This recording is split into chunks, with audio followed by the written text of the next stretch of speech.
Bonjour à tous, dans cette séquence, nous allons voir comment appliquer un pourcentage. Donc on prend l'exemple suivant, donc un article de sport coûte 150 euros, on lui applique une remise, un rabais, une baisse de prix de 30% pendant les soldes. Quel est son nouveau prix? Alors, dès qu'on a ce genre d'exercice, donc un pourcentage, une remise ou une augmentation d'ailleurs, donc avec un pourcentage, on doit d'abord penser ou revenir à la définition d'un pourcentage. Donc un pourcentage, 30%, c'est tout simplement une fraction. On peut écrire le pourcentage sous la forme d'une fraction avec un dénominateur égal à 100. Donc 30%, c'est aussi égal à 30 centièmes. Mais on peut également l'écrire sous la forme décimale. C'est-à-dire 30 centièmes, c'est 0,30 ou bien 0,3. 30 centièmes. Donc un pourcentage, c'est tout simplement une fraction avec un dénominateur égal à 100. On a aussi une écriture décimale puisque nous avons une fraction décimale avec un dénominateur qui est un multiple de 10. Bien, une fois qu'on a dit ça, on revient à la première définition de la leçon qui nous dit qu'une fraction d'une quantité, donc je vais l'écrire, quand on a une fraction dans un énoncé d'exercice, une fraction d'une quantité, d'accord? Donc ici, la fraction, c'est 30 centièmes 250 euros, puisque c'est la remise qu'on doit calculer. Et bien ça, c'est équivalent, je mets 3 traits pour dire c'est équivalent, à la fraction multipliée par la quantité. Donc en mathématiques, donc l'énoncé, une fraction, une proportion d'une quantité, ça devient une fraction fois la quantité. Une fois qu'on a écrit ça, on a presque résolu l'exercice. Donc, je vais d'abord commencer par calculer le montant de la remise. Alors, on sait qu'on a un rabais ou une remise, une baisse de prix de 30%. Le montant de la remise, on va calculer, en plus, ensuite, on va le soustraire. On va le soustraire ensuite du prix initial. Donc, on sait que c'est 30% de 150 euros. Donc, je vais pouvoir l'écrire 30 centièmes fois 150 euros, en appliquant ce que je viens de dire précédemment. Donc, 30% de 150 euros, c'est 30% de 150 euros. Maintenant, comment je vais calculer ça? Donc, j'applique un pourcentage, il faudra savoir le calculer. Alors, pour le calculer, il n'y a pas plus simple. Donc, vous avez trois façons pour le calculer. À chaque fois, vous allez, d'abord, si je commence par la fraction, 30 centièmes, je sais que la fraction, c'est justement un quotient, 30 par 100. Eh bien, je peux démarrer par cette division. Donc, 30 divisé par 100, multiplié par 150. Ce qui va me donner 0,3 ou 0,30 fois 150. Alors, 0,3 fois 150. Donc, si je calcule ça à la calculatrice, ça va me donner, donc en faisant ce produit, j'obtiens 45 euros. Alors, deuxième façon pour le faire, donc là, on a commencé par faire cette première division de 30 sur 100. On peut faire 30 fois 150, deuxième façon. Donc, on multiplie d'abord le numérateur fois 150, et ensuite, je divise par le dénominateur. Je divise toujours par 100. Je vous fais remarquer qu'à chaque fois, on va diviser par 100. On finira toujours, on finit ou pas, mais on divisera toujours par 100. Donc là, on a commencé par diviser par 100, et là, on finit par diviser par 100. Donc 30 fois 150, ce qui va me donner 4500, divisé par 100, ce qui va me donner 45 euros. Donc celle-là, pas besoin de calculatrice, puisqu'on arrive à la faire assez rapidement, puisqu'on divise par 100 mentalement, c'est un calcul mental. Donc il y a toujours une façon de faire assez rapide. Je vous rappelle aussi que 30 sur 100, ici nous avons une fraction décimale, donc c'est assez facile de la calculer. Troisième façon de faire, donc on a commencé par faire 30 divisé par 100. Ensuite, nous avons fait 30 fois 150 divisé par 100. On pourra également faire 30. On laisse de côté. Ensuite, on fait la division de 150 par 100. C'est-à-dire, je mets des parenthèses pour vous montrer quelle est l'opération qu'on fait, en fait, donc 150 divisé par 100. Mais bien sûr, ici, les parenthèses ne sont pas nécessaires puisqu'il y a autant au niveau de la priorité, la multiplication et la division sont au même niveau. Donc, ce qui nous ramène à écrire 30 fois 0,15. Et puis 30 fois 0,15 égale à 45 €. Alors, vous n'êtes pas obligé, évidemment, de détailler les trois opérations, mais elles sont à connaître, les trois façons de calculer, puisque nous avons toujours trois possibilités de calculer. Donc, je résume un peu les trois possibilités. Donc, je commence d'abord par diviser par 100, donc par la fraction décimale, qui est le pourcentage, et je multiplie par 150. Ou bien, je multiplie le numérateur par 150, et après, je divise par 100. Ou bien, je garde le numérateur et je commence par diviser 150 par 100 et ensuite, après, je multiplie par 30. Voilà les trois façons de faire. Alors maintenant, on a le montant de la remise. Bien, il faudra calculer le prix. Donc, le prix soldé. Donc, ce sera le prix initial, c'est-à-dire 150 € moins 45 €. 150 moins 45, on trouve un prix soldé de 105 €. Voilà pour ce calcul de pourcentage. Donc, on commence d'abord par calculer le montant et ensuite, on le déduit du prix initial. Alors, il y a une deuxième méthode qui est plus rapide que celle-là, qui se base sur les pourcentages. Donc, on a un pourcentage de baisse de remise de 30%, d'accord, sur un prix initial de 150 €. Alors, le prix initial de 150 €, lui, représente, bien sûr, 100%. Donc, nous avons 100% équivalent à 150 € et on va déduire 30%. 30%, c'est le montant de la remise. Eh bien, si je déduis 30% de 100 €, on est tous d'accord que, donc on va faire cette opération-là, donc 100% moins 30, il nous reste 70. Donc, le prix soldé, si vous voulez, ça sera égal à 70% du prix initial.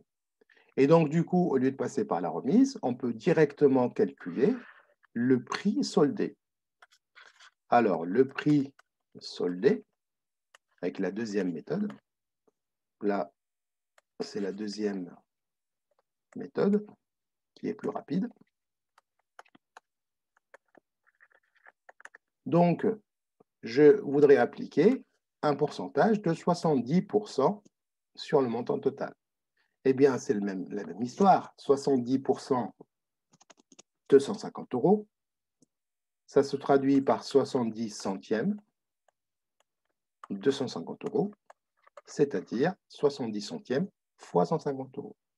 Et on retrouve les trois façons de calculer comme tout à l'heure. On va en adopter qu'une seule ici pour faire plus vite. Donc, 70 fois 150, par exemple, et qu'on divise par 100. Je vous laisse le soin de calculer cette opération. Et donc, on va trouver directement 105 €. Donc, je répète, le fait d'avoir fait une remise de 30%, ça nous ramène à un pourcentage de 70%, puisque le prix initial représente 100%, auquel on a déduit 30%, donc il nous reste 70%. Donc, le prix soldé, c'est 70% du prix initial, d'accord? Donc, 70% de 150 €. Et donc, 70% de 150 €, c'est 70% fois 150 €, donc 70 centièmes de 150 €. Et le tour est joué. Alors, je voulais vous montrer, avant de finir la séquence, une autre manière de calculer le montant de la remise. Alors, le montant de la remise, on revient. Donc, cette méthode-là, elle peut s'appliquer au prix soldé aussi. Donc, on a dit que c'était 30% de 150 €. D'accord ? Donc là, je suis en train de calculer un pourcentage. Donc, un pourcentage de 30% sur 150 €. Voilà. Alors, je peux appliquer la proportionnalité. Je peux passer par un tableau de proportionnalité. Alors, comment faire ce tableau? Eh bien, d'abord, je vais tout simplement écrire 30% de 150 euros, c'est 30 centièmes de 150 euros. D'accord? Autrement dit, si on veut le comprendre, c'est 30 euros pour 150 euros. Pardon, pour 100 euros. 30%, d'accord? Ça, c'est l'équivalent de 30 euros pour 100 euros. Donc ça, c'est les définitions de 30%. Sauf que nous, on n'a pas 100 euros. Quel sera le montant de la remise pour 150 euros? Eh bien, là, on peut passer par un tableau de proportionnalité sans passer par le calcul qu'on a fait tout à l'heure, donc 30 centièmes fois 150 euros. C'est une autre méthode qu'on peut appliquer à tous les pourcentages. Eh bien, ce qu'on va faire, on va tout simplement tracer un petit tableau dans lequel on va mettre d'abord 30 centièmes. Je l'ai écrit comme la fraction, 30%. 30 centièmes, donc 30 euros pour 100 euros. Et nous avons 150 euros. Quel sera le prix? Eh bien, on peut jouer avec les proportionnalités. Donc 30%, je vais créer une colonne intermédiaire ici. Vous allez comprendre pourquoi. Et là, je vais tout simplement mettre 50. Pourquoi? Puisque pour passer de 100 à 50, je sais faire. C'est une division par 2. Et puisque je suis dans un tableau de proportionnalité, je vais également diviser par 2 ici. Donc 30 divisé par 2, c'est 15. Maintenant, il faut que je me ramène à 150 euros. Donc je suis passé par 50 euros qui est un diviseur de 150 euros, où 150 est un multiple de 150, puisque là, je peux multiplier par 3. 50 fois 3, c'est 150. Et donc, je fais la même chose, puisque je suis dans un tableau de proportionnalité. Donc, 15 fois 3, ce qui va me donner 45 euros. Voilà comment je calcule un pourcentage en passant par la proportionnalité. J'aurais pu également utiliser ce qu'on appelle la quatrième proportionnelle. Je vais la faire juste en dessous pour vous montrer, c'est encore une autre méthode qui reste de la proportionnalité qui me permet de retrouver le résultat assez rapidement. Donc, je refais rapidement un tableau de proportionnalité. Donc, je sais que j'ai un pourcentage de 30%, donc 30 euros pour 100 euros. Moi, j'ai 150 euros. Je vais le mettre en couleur pour mieux le voir. Donc, pour 150 euros, quelle sera la remise? Voilà. Donc, on est en train de chercher cette case-là. Et puis, la quatrième, donc la quatrième proportionnelle, on va tout simplement appliquer le produit sur la diagonale, c'est-à-dire, on va multiplier les deux nombres sur la diagonale et on va diviser par le nombre qui est face au nombre qu'on cherche. Donc, on va tout simplement multiplier 30 par 150 et on va diviser par 100. Et bizarrement, on retrouve exactement l'opération qu'on a faite tout à l'heure en appliquant le pourcentage 30 centièmes de 150 euros. 30 fois 150 sur 100. Donc, produit sur la diagonale et on divise par 100. On multiplie les deux nombres qui complètent la diagonale et puis on a toujours un nombre tout seul, c'est lui qui sera le dénominateur de la fraction ou bien la dernière opération, donc qui est une division. Alors, d'où ça vient cette quatrième proportionnelle? Ça vient du fait que si j'écris cette fraction comme ceci, 30 centièmes, nous sommes en train de chercher un dénominateur ou un numérateur pour un dénominateur égal à 150. D'accord? Donc, cette fraction sera exactement égale à la deuxième avec un numérateur qu'on ne connaît pas, x. C'est lui le x qu'on a calculé. Eh bien, on sait que quand on a deux fractions égales, ça je vous renvoie à la leçon sur la fraction, quand on a deux fractions qui sont égales, eh bien les produits de la diagonale où des diagonales sont égaux. C'est-à-dire, je peux multiplier les deux diagonales et je trouve l'égalité. Alors, je vais essayer de le faire correctement. Donc, je vais le mettre en bleu. Donc, si je multiplie 30 par 150, ça sera égal à 100 fois x. Tout simplement. D'accord? Voilà d'où ça sort. Donc, deux fractions sont égales. Je peux appliquer le produit en croix. D'accord? 30 fois 150, c'est aussi égal à 100 fois x. Donc, cette histoire de quatrième proportionnel vient de l'égalité du produit en croix de deux fractions égales. Donc, pour résumer assez rapidement ce qu'on vient de dire, donc la fraction d'une quantité, c'est toujours la fraction multipliée par la quantité. Donc, si je suppose que t, donc t ici, est un nombre, on a pris tout à l'heure t était égal à 30. Si je prends un nombre t, donc t, qui est, en fait, on dit que c'est un taux, hein, donc t % d'une quantité, quel que soit t, hein, donc t % d'une quantité, t pour dire taux, donc t % d'une quantité, ça sera tout simplement t divisé par 100 multiplié par la quantité. Et donc, c'est comme ça qu'on applique un pourcentage.